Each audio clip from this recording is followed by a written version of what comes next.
से सीखे। इसमें हट की कोई जरूरत नहीं। इंद्रियस्यार्थे राग द्वेष व्यवस्थितो तयोर्वशमगच्छेतो यास्य परिपन्थिनो। प्रत्येक इंद्रिय के एक एक विषय में राग द्वेष छुपे होते। ये राग द्वेष इंद्रियों में होते हैं। इसलिए इंद्रियस्यार्थे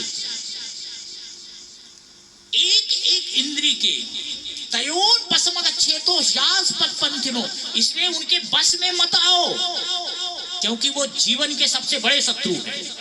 ये राग द्वेष, भगवान कह रहे हैं राग द्वेष सबसे बड़े शत्रु हैं, इसलिए उनको छोड़ो, उनके बस में मत आओ।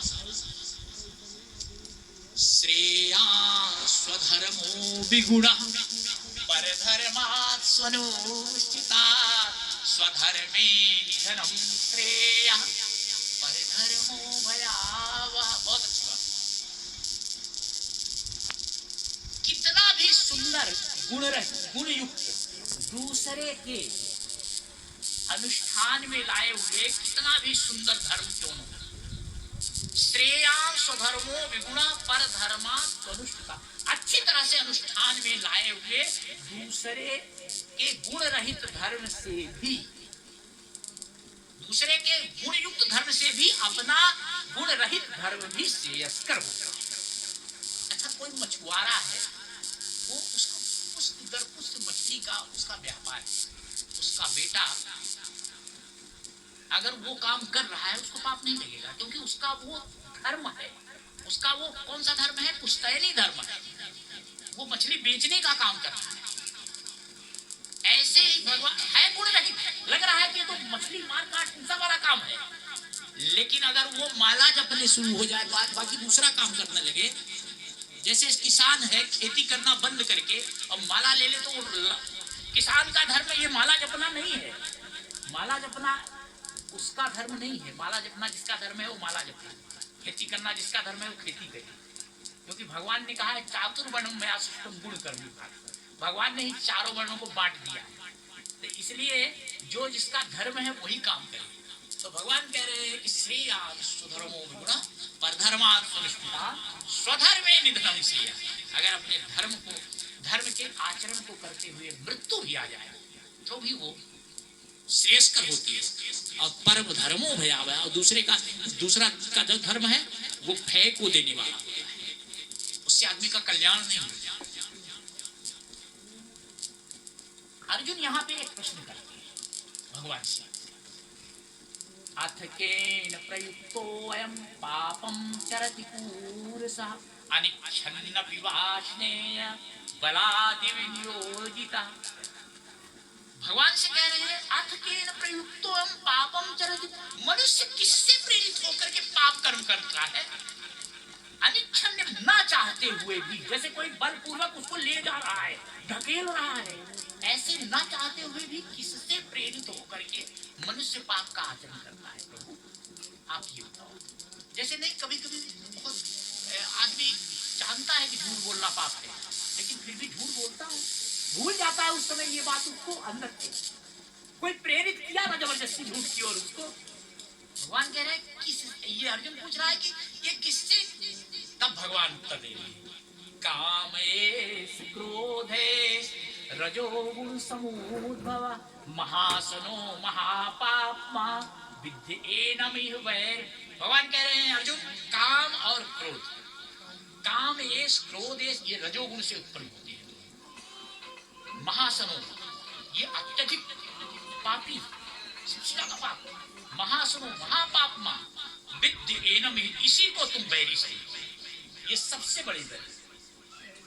एतैर्विमुक्तः कौन्तेय तमोदार्थ गुरुगण।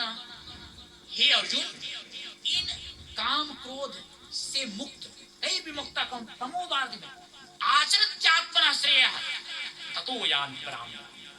इस प्रकार से इन काम क्रोध से मुक्त होकर के जो अपने श्रेष्ठता का आचरण करता है वो ततो यान्ति पराम गति, वो परम गति को प्राप्त होता है।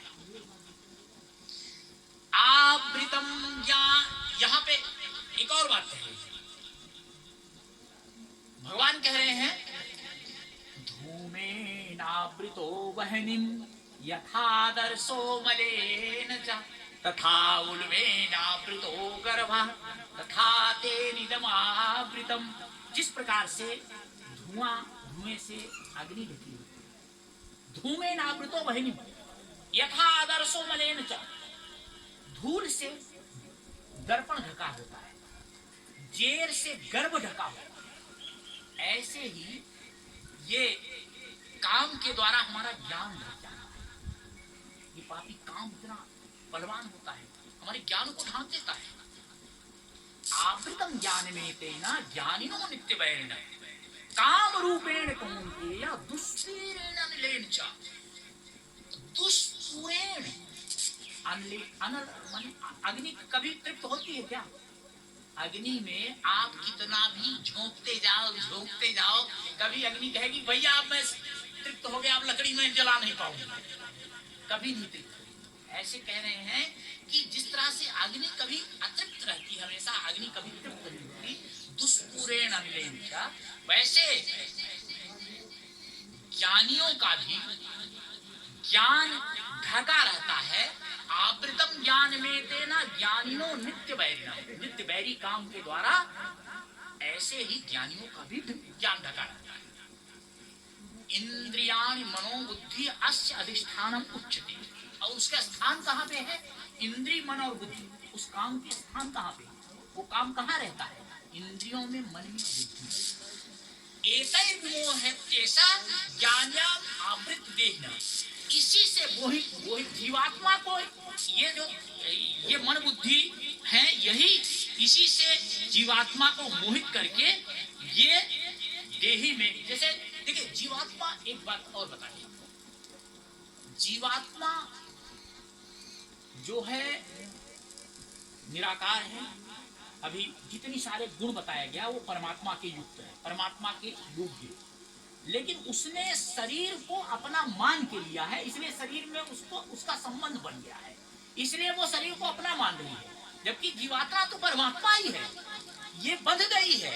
इसलिए ये कह रहे हैं कि एतैर्विमोह्यते ज्ञानावृत देहिनम, ये जीवात्मा को, ये मन और बुद्धि, ये सारे हैं, यही उसको मोहित करके शरीर में लगा रहे हैं, और बाकी ये तो शरीर से अलग है, मुक्त है। तस्मात् त्वम इंद्रियाणि आदो नियम्य भर्तर्षते पापमान प्रजयनम ज्ञान विज्ञान नाशना। इसलिए इस ज्ञान विज्ञान का नाश करने वाली इस पाप, पहले तो सबसे पहले क्या करो? तस्मात् त्वम इंद्रियाणि आदो नियम, पहले तो सबसे पहले संपूर्ण इंद्रियों को अपने वश में करो।